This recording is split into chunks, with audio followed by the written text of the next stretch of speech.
Hello, we welcome you to today's Bible study of the Banking Blessings Ministry. Today we are going to look at an interesting interaction between David and his wife Michal. The interaction happened during the first few months or maybe years after David was confirmed as the king of the entire Israel. We will learn that after all the tribes of Israel got together and confirmed David as king, which means he became king over the entire Israel, not just Judah. He was king of Judah for 7.5 years before he became king of the entire Israel. The first thing he did was he captured Jerusalem, because Jerusalem was being occupied by the Jebusites, and he marched into Jerusalem and fought them, defeated them, and drove them out of Jerusalem. Then he occupied Jerusalem, occupied a part of the city that he renamed the City of David. We'll see the details as we get there. The Philistines thought that they could bother him. He defeated them the first time. The second time they came back, he defeated them, and this time he defeated them for good, and they had to get out of his way. But the most important thing that he tried to do, something very important to him, was to bring the Ark of God, the Ark of Covenant, to Jerusalem and make a permanent home for it in Jerusalem. We will see why in a short while. But it was during the process of bringing the Ark that his wife Michal became sort of ashamed of David and made some very bad comments that we are going to go through and see their implications. Everything we study today is in 2 Samuel chapter 5 and chapter 6. We will begin with the tribes of Israel getting together to confirm David as their king. Remember, David had been king over Judah, whereas the rest of Israel was under Mephibosheth. Ishbosheth, the son of Saul. Then David, after Ishbosheth died,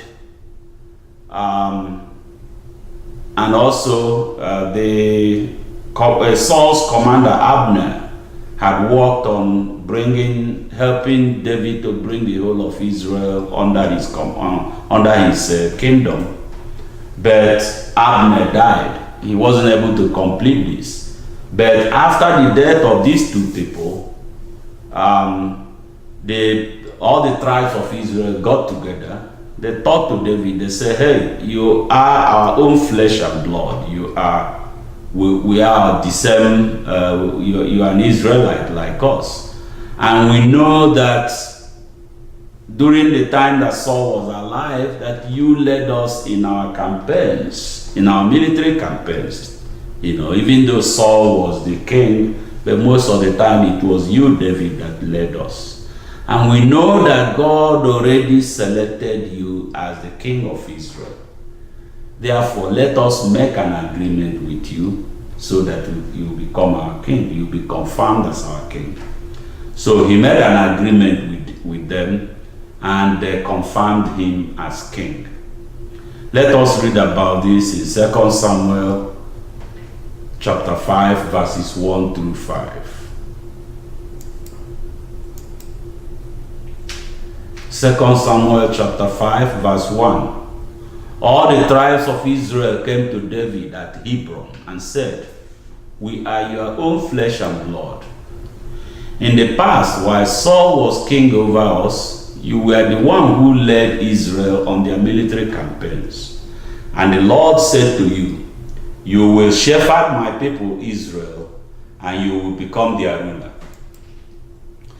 When all the elders of Israel had come to King David at Hebron, the king made a compact with them at Hebron before the Lord, and they anointed David king over Israel. David was 30 years old when he became king. He reigned 40 years. In Hebron, he reigned over Judah 7 years and 6 months. And in Jerusalem, he reigned over all Israel and Judah 33 years. So David had become the king of Israel, all Israel, no divided kingdom. So the first thing he did was, there's a group, a Canaanite tribe that was occupying Jerusalem. They were called the Jebusites. So the first thing he did was he took his people, they marched to Jerusalem and fought the Jebusites and defeated them. They drove them out of an inner city called the Fortress of Zion. He occupied the Fortress of Zion and renamed it the City of David. Then during the early years of his kingdom, of his being king of Israel, a neighboring king from Hiram, the king of Tyre, the name of the king is Hiram, but the name of the kingdom was Tyre. He sent people to David, sent building materials, stones, wood, and he offered to build a palace for David. And he did that. So the palace of cedar that David occupied in Jerusalem was built by Hiram, or the people that Hiram sent to help David. Let us read about this in 2 Samuel chapter 5, verses 6 to 12. 2 Samuel chapter 5. The king and his men marched to Jerusalem to attack the Jebusites who lived there. The Jebusites said to David, "You will not get in here. Even the blind and the lame can ward you off." They thought, David cannot get in here. Nevertheless, David captured the Fortress of Zion, the City of David. On that day, David said, "Anyone who conquers the Jebusites will have to use the water shaft to reach those lame and blind who are David's enemies." That is why they said the blind and lame will not enter the palace. David then took up residence in the fortress and called it the City of David. He built up the area around it from the supporting terraces inward. And he became more and more powerful because the Lord God Almighty was with him.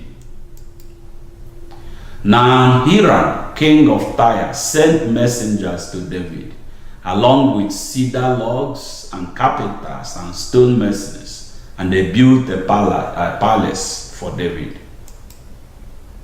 And David knew that the Lord had established him as king over Israel, and had exalted his kingdom for the sake of his people, Israel.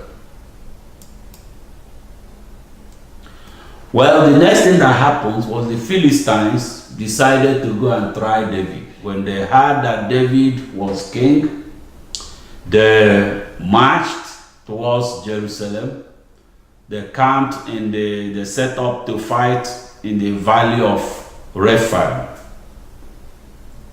Israel defeated the Philistines, of course led by David. David inquired from God and said, after the Philistines have set up to fight them, David, as usual, knelt down and prayed. He asked God, "Should I go and fight these people?" And God said, "Of course, go and fight them. I've handed them over to you." So they went. David led the people of Israel against the Philistines, and they defeated the Philistines. Well, that wasn't enough. A short while later, the Philistines came back. They set up for battle once more. Then David inquired of God again. He said, should I go and fight these people? And God said, well, yes, go and fight them, but this time you need to go from behind. So go around them and attack them from behind. When I give you a sign, you attack. Let us read about this. Of course, the Israelites attacked, defeated the Philistines, and drove them away this time. They really dealt a death blow to them, and this was a summary defeat. Let us read about this. 2 Samuel chapter 5, verses 17 to 25. 2 Samuel chapter 5, verse 17. When the Philistines heard that David had been anointed king over Israel, they went up in full force to search for him. But David heard about it and went down to the stronghold. Now the Philistines had come and spread out in the valley of Rephaim. So David inquired of the Lord, shall I go and attack the Philistines? Will you hand them over to me? The Lord answered him, go, for I will surely hand the Philistines over to you. So David went to Baal Perazim, and there he defeated them. He said, as waters break out, the Lord has broken out against my enemies before me. So that place was called Baal Perazim. The Philistines abandoned their idols there, and David and his men carried them off. Once more, the Philistines came up and spread out in the valley of Rephaim. So David inquired of the Lord, and he answered, do not go straight up, but circle around behind them and attack them in front of the balsam trees. As soon as you hear the sound of marching in the tops of the balsam trees, move quickly, because that will mean the Lord has gone out in front of you to strike the Philistine army. So David did as the Lord commanded him, and he struck down the Philistines all the way from Gibeon to Gezer. So David had cleared Jerusalem and occupied it. The Philistines attacked him twice. He defeated them. So now he was settled down to be king of Israel. But he wanted to bring back the ark.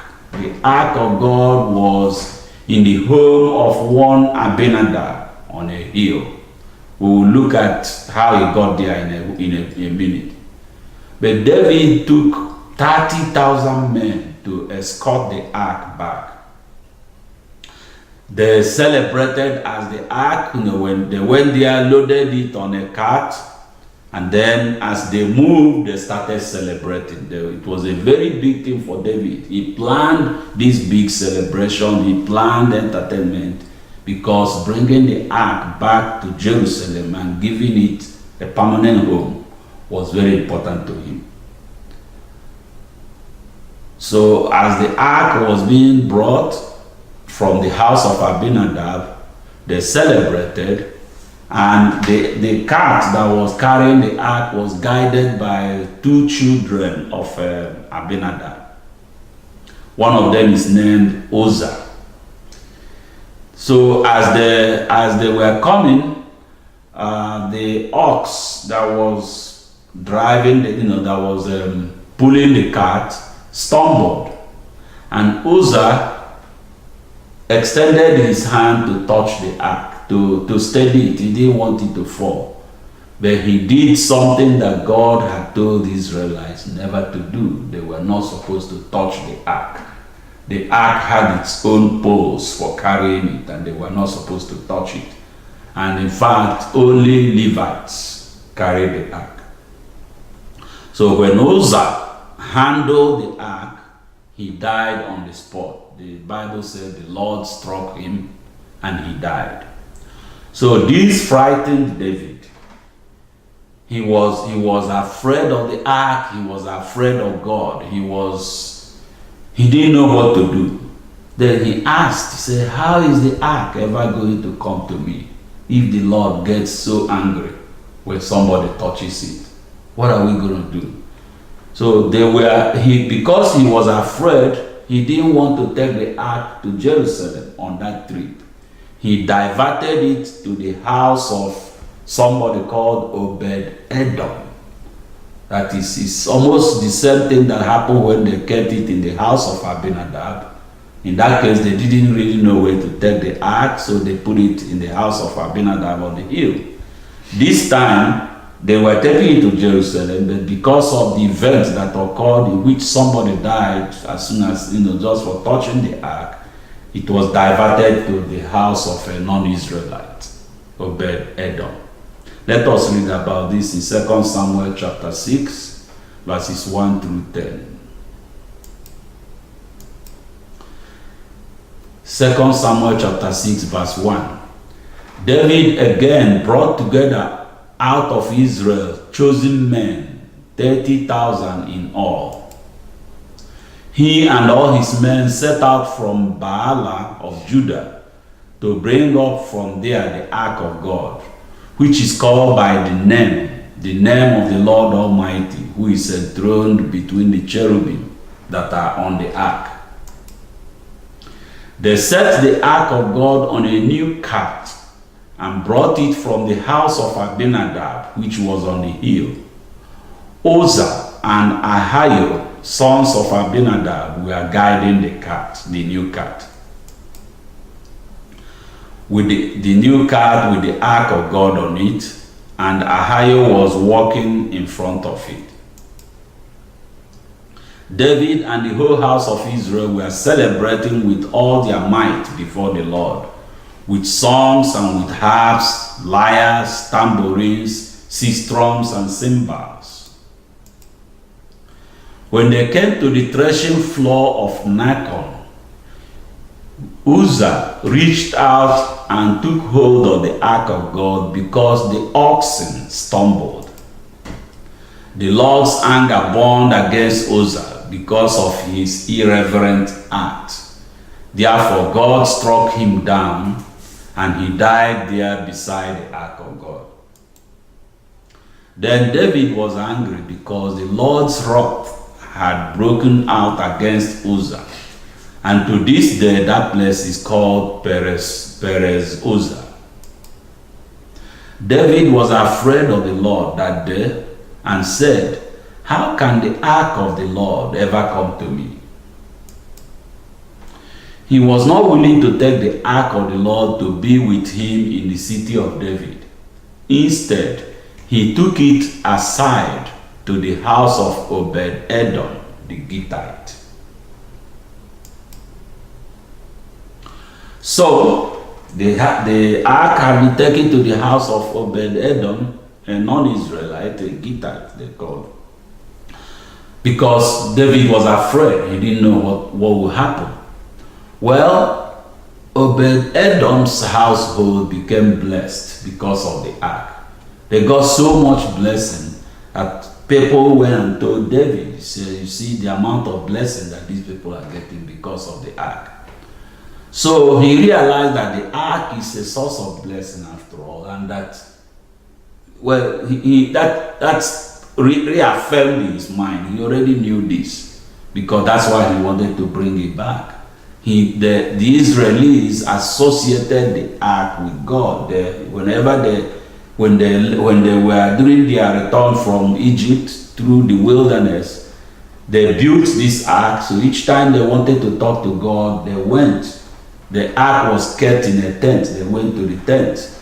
There was even a saying that each time Moses talked to God, he heard the voice of God coming from between the cherubims that were carved into the ark. So the ark was held in great reverence, and for David it was something he really wanted to do, to bring the ark to Jerusalem, to have a home in Jerusalem.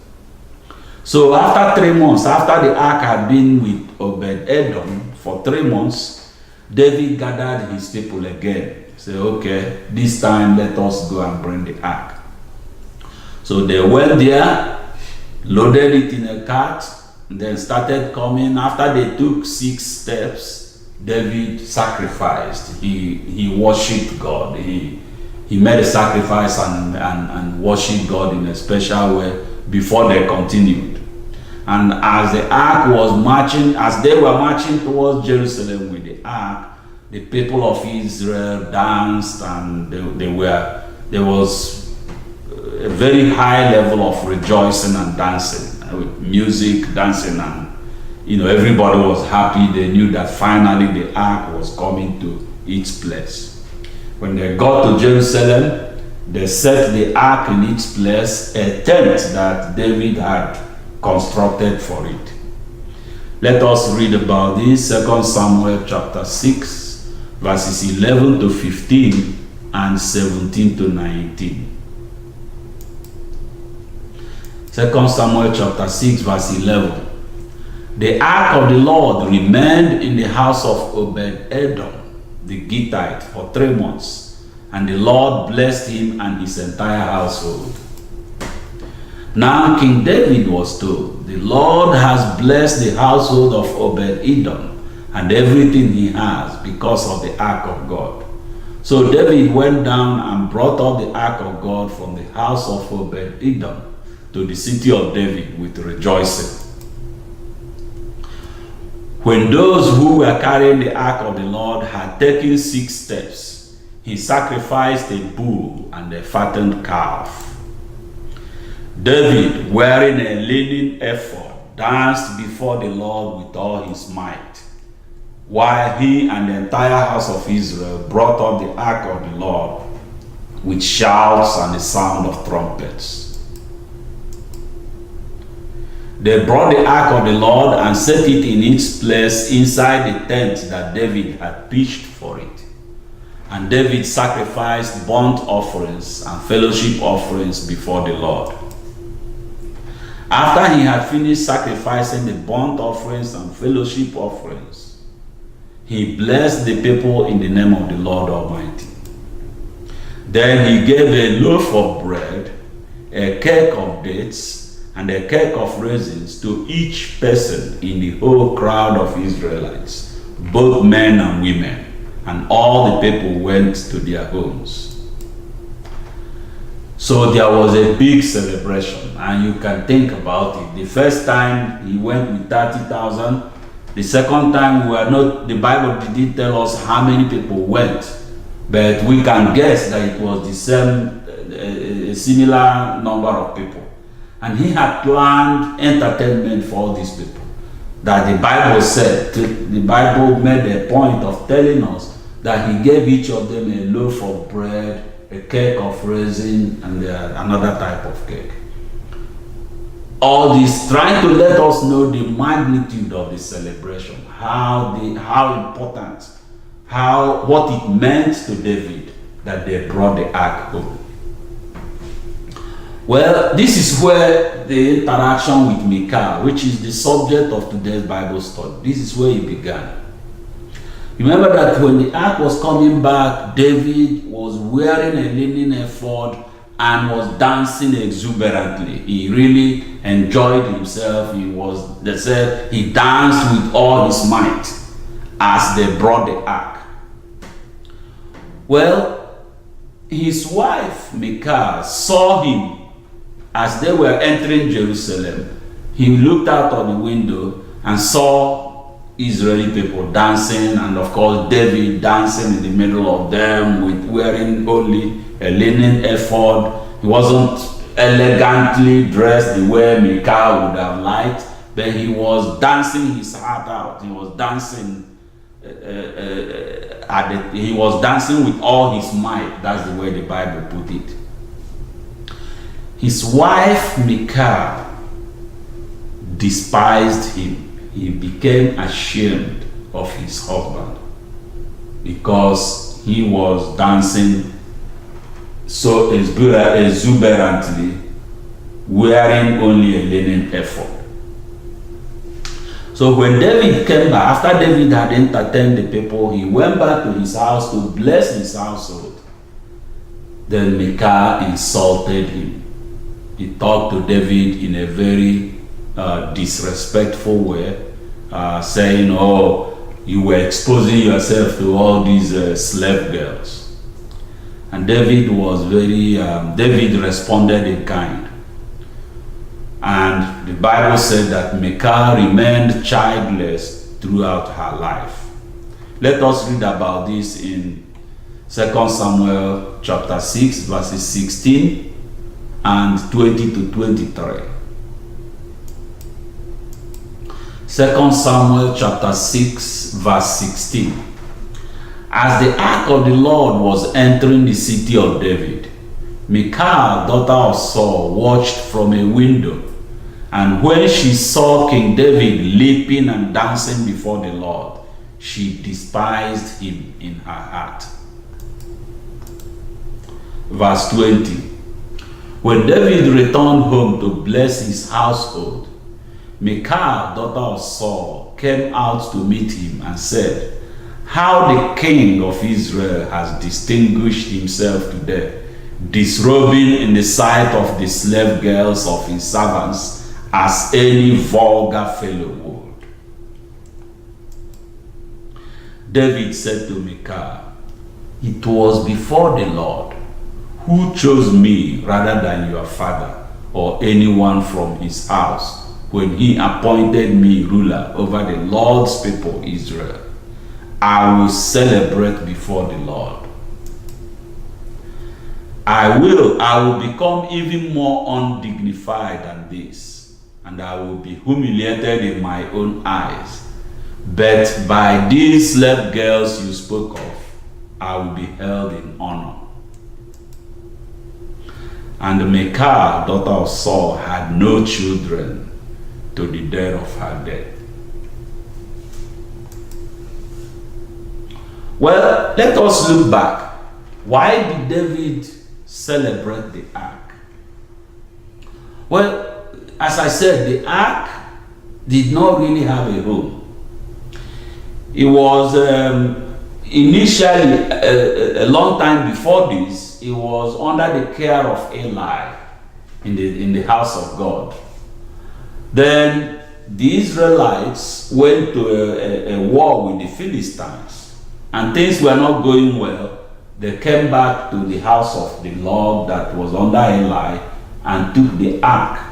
The intention was that they would take the ark to the war, and that the war, the ark, essentially, bringing the ark was like bringing God. Well, that was not how the Lord planned it, because Israel was defeated in that battle. They ran away and left the ark. So the Philistines captured the ark. The Philistines soon found out that the ark did not belong to them, that they could not capture it. They could not keep it. Whichever city they took it to, calamity came to that city. So they decided to return it. And the way they returned it was they prepared prepared a cart, put the ark in a cart, and the cart was driven by 2 cows. And then they sent the cows and said, "Look, if this thing belongs to God, the cows will take it back to Israel. If it doesn't belong to God, they are going to divert and go somewhere else. And by that time, it will be out of our hands." Well, those 2 cows went straight to Israel. And when they got to Israel, we'll read in the Bible the city that he went. Oh, no, we're not going to read it. But it came, the Israelites got it, but didn't know where to put it. They kept it in the house of Abinadab. So the ark being in the home of Abinadab was like a temporary home. That wasn't its place. It's supposed to be in the house of God. So this was a temporary place. So David, it was very important to David to bring the ark, which, as I said earlier, is held in great reverence, viewed in great reverence by the people of Israel. This was their symbol of God, and in fact, when they talked to God, they went to where the ark was and talked to God there. So it was very important to David to bring the ark to Jerusalem, since he has settled down in Jerusalem as his home.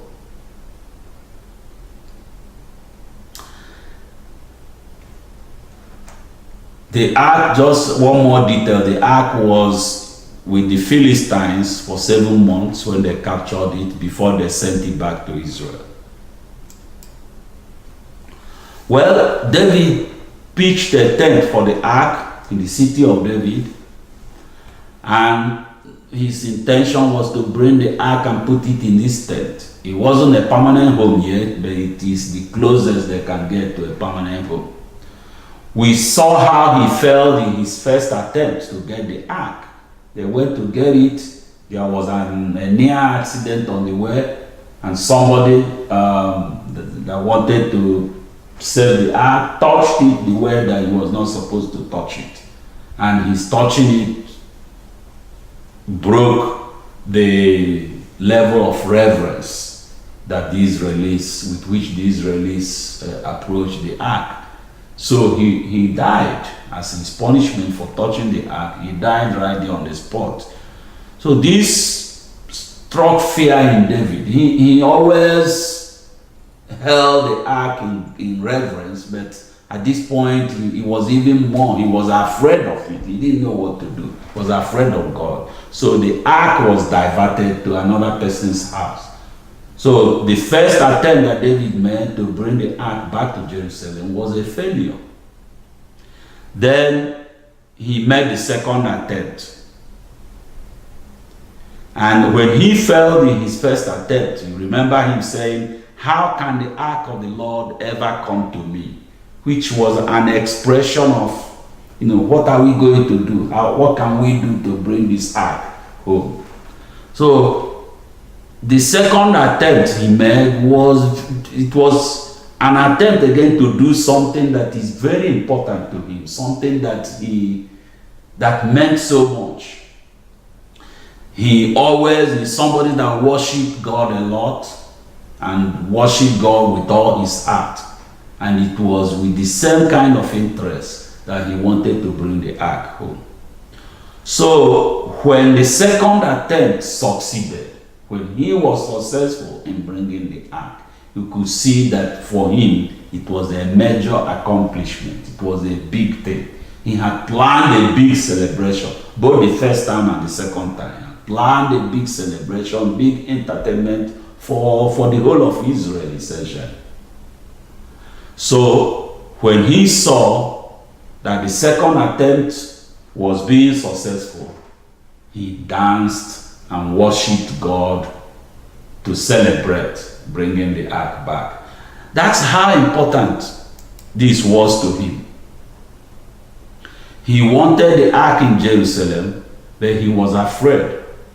He made elaborate plans to celebrate the ark, and when he saw that the second attempt was working, he danced exuberantly. He danced without control.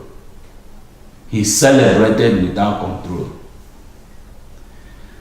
Then think about this, and then think about that his wife was ashamed of him for dancing, for celebrating this thing that is so important to him.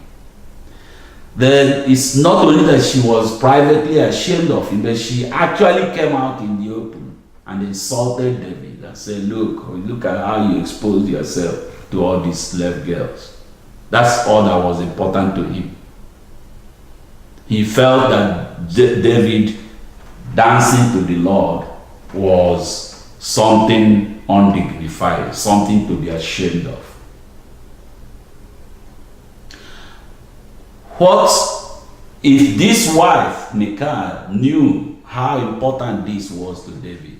If he understood David, if he knew David's vision and was part of it, when he saw people celebrating, when he saw David dancing, when she saw David dancing, she would have come out and danced with him. Or if she couldn't come out, then she would have privately congratulated him later on to show that she identified with, to show that is to be happy with him, to be happy for him that he accomplished something that was so important. Instead, she saw it as an opportunity to insult David. What does this tell us? Well, Michal was David's wife.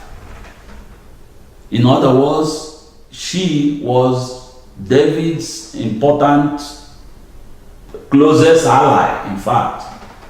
Yet, she did not know something that was so important to David. And that created a problem for them. This is one of the things that we studied when we looked at the principles of strategic alliance. It is very important if you are going to join somebody that as the leader of a project, as the leader of anything, that you understand the person's vision. You understand what is important. Why is that important to the person? How important is it? And how does he show that importance? Before you join somebody, it's important that you understand the person's vision so that you know how to participate in trying to make the vision come true. Find out what is important to that person that you want to join as an ally. What does the person want to accomplish, and how does he or she want to go about it? You need to understand this before you get into a project with anybody. The same thing, if somebody's a potential ally, if you are considering somebody to join you, try to find out whether the person understands your vision, whether the person identifies with it, whether the person shares it. If you have a project and you have, it is important to you for certain reasons, but you bring in people that don't really know what it is about, then that is a recipe for failure. That is a recipe for problem, because the people don't understand your vision. They don't share your vision. This is what created problem between David and Michal. Michal did not know that David was a worshiper. David likes to worship God. David worshiped God with all his heart. That was his life. Bringing the ark to Jerusalem was very important to David because it was part of his devotion to God. He saw the ark as a symbol of God in Israel. Something that shows the relationship, the covenant. In fact, they call it the Ark of Covenant. The covenant that God had with the people of Israel. And he was not happy that this ark was in a temporary home somewhere. He wanted to bring it home. This is something you would expect his wife, this is a vision you would expect his wife to have shared with him and to have celebrated with him when he came through. Instead, Michal was ashamed of David and he insulted David. Sharing vision, making sure that you share somebody's vision is very important if you are going to get into any project with somebody, in any alliance.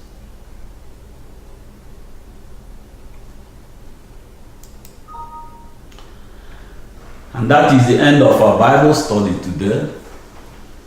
And we thank all those that will participate in this Bible study sometime in the future by watching the video or listening to the audio.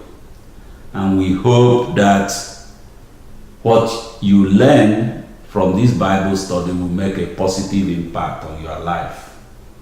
Most important, we pray that